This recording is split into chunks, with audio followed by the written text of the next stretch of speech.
nem gostam de contar para as amigas. Porque se uma amiga chega dizendo, minha vida sexual é assim, a frequência é assada, aí você diz, a minha não tá muito assim não, você fica caladinha, você, né? Muitas mulheres têm dificuldade de aceitar e também de se sentir bem com o próprio corpo. Sem dúvidas, isso interfere diretamente na sua vida sexual.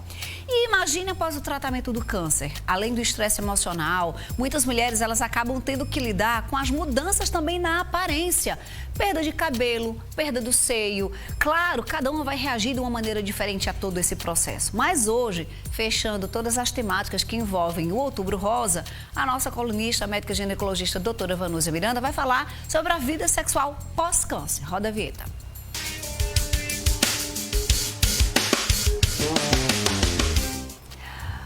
Ela já está aqui com a gente. Boa tarde, doutora Vanúzia. Boa tarde, Fernandinha. Bom demais sempre estar com você. A alegria nossa e com essa temática que é tão importante. Porque aqui a gente vai tratar de aspectos físicos, mas é claro que a gente vai tratar também de aspectos hormonais, né? Com certeza. A gente não pode acreditar que uma mulher que enfrentou o câncer esteja somente com o emocional abalado, né, doutora? Com certeza. Ela se abala fisicamente também, né? O emocional é um adicional que pesa muito no físico, mas fisicamente aquelas mulheres que são tratadas por cânceres em estágios mais avançados, que muitas vezes requerem radioterapia, quimioterapia, ela tem uma decadência muito grande da lubrificação vaginal, do apetite sexual, não é? E a vagina entra num estado de atrofia, como se ela tivesse menopausado precocemente. Isso oferece como uma dificuldade muito grande na disponibilidade dessa mulher aceitar o seu parceiro e tê-lo ali disponível para as relações sexuais. Então, geralmente, ela começa a se negar quanto a isso. O parceiro sexual também tem o seu lado de peso, porque ele tem receio, Fernandinha, de abordar aquela mulher depois de uma situação pesada, como é o choque de se ter uma notícia de um câncer, seja ele de mama, seja ele de colo uterino, que são os dois cânceres que a gente abordou esse mês, Outubro Rosa. Então, quanto ao câncer de colo uterino, muitas vezes a própria mulher tem receio de iniciar qualquer ato sexual, com medo novamente de ser infectada, já que esse é um câncer transmitido por um vírus que tem a via sexual como a principal via de transmissão. Sim. Então ela começa a ter medo daquele contato sexual e o homem medo de abordá-la para não machucá-la, porque foi uma questão muito séria. Então é preciso que o profissional de saúde, principalmente numa abordagem dessa de uma paciente oncológica, ele tenha sensibilidade de falar sobre o assunto. Muitas mulheres dizem, doutora, eu tive vontade de perguntar, mas eu tive receio, porque pensando numa coisa tão séria como o câncer, como é que eu vou pensar numa coisa de relação sexual? Como se relação sexual fosse uma futilidade, uma banalidade, né? Uma coisa secundária, mas na verdade ela participa da construção de um relacionamento, né? E pesa na vida de mulher, de homem, o ato sexual. Sim, a sexualidade, sim. Como é que ele vê a imagem de si mesma, como é que ela se vê como mulher e com capacidade de incitar no outro o desejo sexual, né? Isso pesa muito. Pós-tratamento, a mulher pode, em virtude do hormônio, por exemplo, ficar com déficit de libido, ficar... Demais, elas ficam por questões emocionais e por questões físicas, né? A radioterapia, a quimioterapia, ela costuma ressecar a vagina, atrofiar a vagina. Alguns tratamentos de câncer de colo uterino encurtam o comprimento da vagina e tornam o ato sexual muitas vezes inviável. Então é preciso que esse casal seja abordado justamente referindo-se à possibilidade deles sim continuarem a ter o relacionamento sexual dele, que relação sexual não requer necessariamente penetração quando ela não é possível de ser efetuada, entendeu? E que alguns relacionamentos já são ruins, vão permanecer ruins, alguns relacionamentos vão melhorar pelo acolhimento do parceiro, pelo compartilhamento daquele momento difícil, né?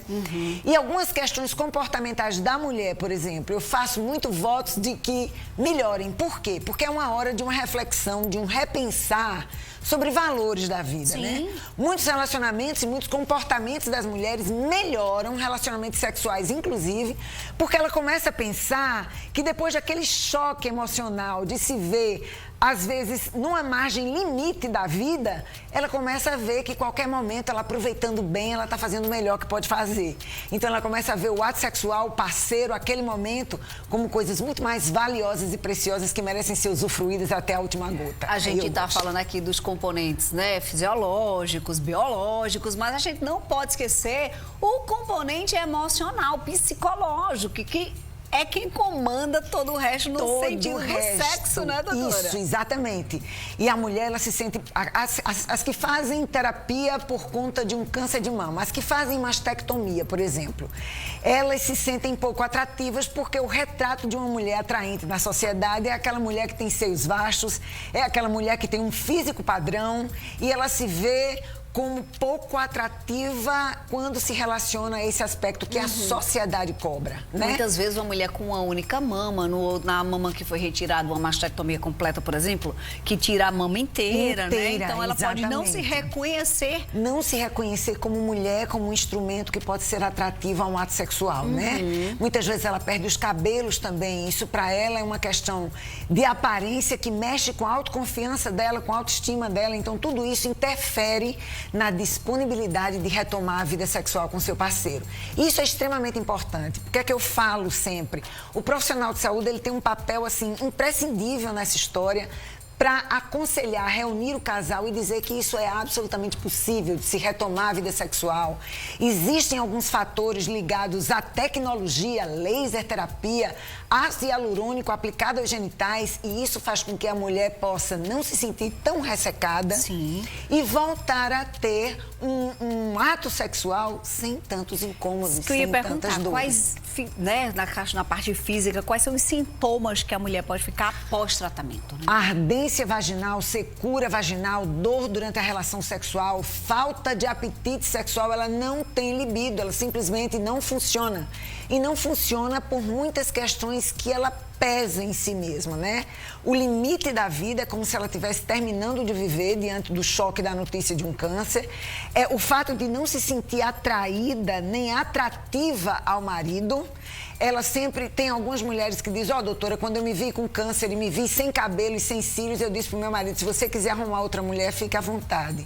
Ou seja, é quando ela se sente um nada e o marido nem sempre corresponde com esse companheirismo que a gente espera que aconteça, né? Que a gente imagina que vai acontecer. Doutora Vanúzia não tá liberada não, ainda hoje ela volta, tá? E o tema vai ser livro de perguntas. Isso.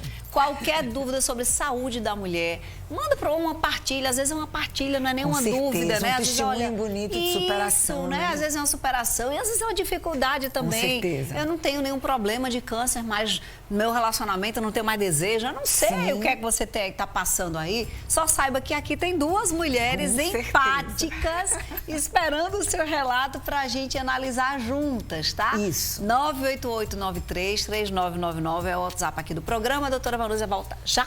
Toma uma aguinha. Ajeite minha doutora, viu, Braguinha? Ajeite minha doutora. Agora é o seguinte, o assunto é moda. Tem coisa